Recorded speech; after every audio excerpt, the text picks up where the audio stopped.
Hello મિત્રો, જય દ્વારકાધીશ, જય શ્રી રામ. તો સ્વાગત છે તમારું મારા આજના ન્યૂ બ્લોગમાં. તો આપણે ઉઠી ગયા છીએ, નાહી ધોઈને ફ્રેશ થઈ ગયા છીએ, બંડી ઝંડી બની ગયા છે, ચકાજે વાળ થોડાક વધારે સિરકી થઈ ગયા છે. બટ તો આજે આપણે જવાનું છે ભાવનગર, જવાનું છે ભાવનગર 1 વાગે જવાનું છે. અને અત્યારે પહેલાં જવાનું છે ધોરાજી, કારણ કે આપણી બેનનું જે કુંવરબાઈનું મામલું હોય, કંઈક પ્રોસેસ હોય તે મામલતદારે જઈને કંઈક ડોક્યુમેન્ટ કરાવવાના છે. તો આપણે ત્યાં જઈશું, તો તમે બન્યા રહો બ્લોગમાં. અહીંયા આવ્યા હતા, અહીંયાથી એમ કીધું કે તમે તાલુકા પંચાયતે જાઓ. આમાં આવવું જોઈએ. હવે ડોક્યુમેન્ટ અમે રહી છીએ પીપળિયા, તો એ ભાઈએ નાખ્યું છે ધોરાજીનું સરનામું. હવે એ ધોરાજીના સરનામે કરવાનું છે પીપળિયા. આ સરકારી કામમાં આવવા જોઈએ.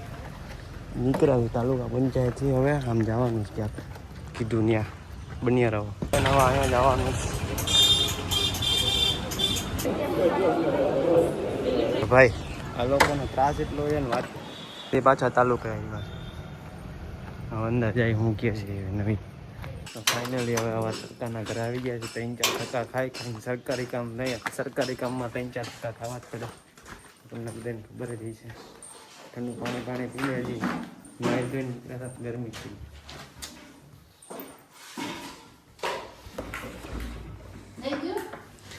હા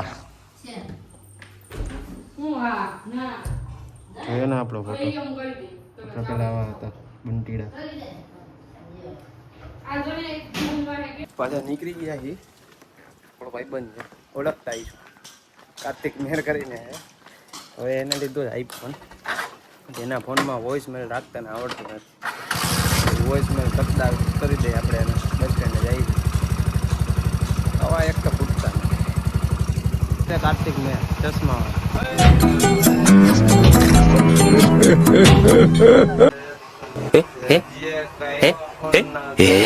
જય હિન્દ દોસ્તો. ચાલુ કરી દીધો વ્લોગ? હા ચાલુ જ હોય, બાકાજી કી બોલાવાને જ હોય.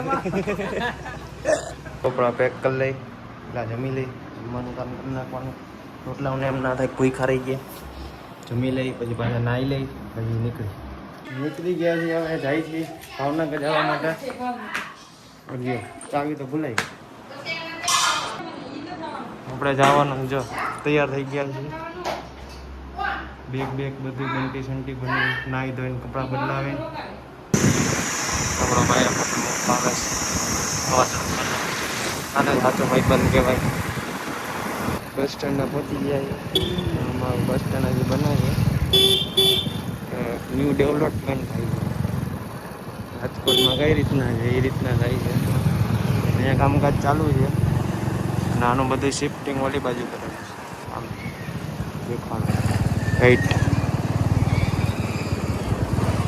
આપણે જવાનું છે સલામત સવારે એસટી અમારી. કદમ પડે જવાબદારી તમારી.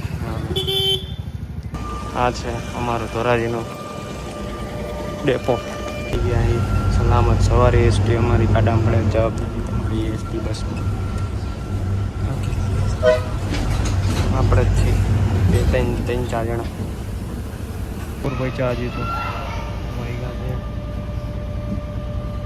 સવા હજી 6 વાગે ઠેઠ પહોંચવા છે. એટલી ઘણી બેસવાનું. હોટલ આપણી બસ તોરણિયા ભાવનગર. ચા પાણી પી લઈ સુરત પહોંચી જાય. તડકા એવા પડે ને મોબાઈલને ગરમ કરવાનું, આટલું ઠંડુ રાખવું પડે પાણી.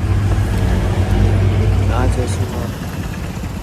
હજી 24 કિલોમીટર બાકી છે ભાવનગર. ભાવનગર પહોંચી ગયા છીએ. આપણો ભાઈ ગયો છે અલંગ, એ આપણને તેડવા નથી આવી શકતો. એટલે આપણે અહીંથી જવાનું છે બહાર ને અહીંયાથી રિક્ષામાં બેસીને જવાનું છે ઘરે.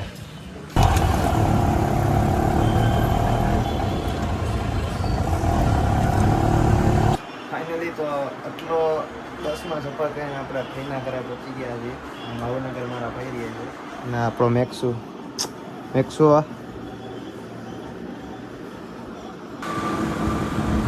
કંટાળો આવતો હતો ને તો આપણે અહીંયા ઘોઘા સર્કલ સલૂનમાં આપણા ભાઈની આવી ગયા છે. તો આપણને આ ભૂરાભાઈ મળી ગયા છે. રામાપીર લાગે તો તીર, બાકી જય રામાપીર. ભૂરાભાઈ બે નીકળ્યા છે. કંટાળો આવતો હતો તો ભૂરાભાઈ કે ચા પાણી પીતા આવી તો મેં કીધું હાલો, મેં કીધું આપણે મહેમાન નવાજી કરે છે એ લોકો તો આપણે ના પડાય, એ લોકોને ખોટું ના લાગે એટલે હું સમજો છો ને તમે લોકો, બરોબર ને ભૂરાભાઈ? देख सकते हैं इसी में मजा कर रहे हैं ले भाई नहीं अलगથી ગાડલું લઈ આવ્યા રિસેન્ટલી, તો આનું માપ કર્યું હતું તો હવે એ માપનું જ ગાડલું હતું પણ ઉપર ચડાવ્યું ને સિટી ઉપર તો બહુ મોટો નીકળ્યો. તો આપણા બ્લોગને આપણે અહીં વિરામ આપીએ. આઈ હોપ કે તમને મારો બ્લોગ ગમ્યો હોય તો આવા ગુજરાતી બ્લોગ જોવા માટે મારી ચેનલને લાઈક શેર અને સબસ્ક્રાઈબ કરી નાખજો. તમારી એક આવા બ્લોગ માટે બધું જય દ્વારકાધીશ, જય શ્રી રામ.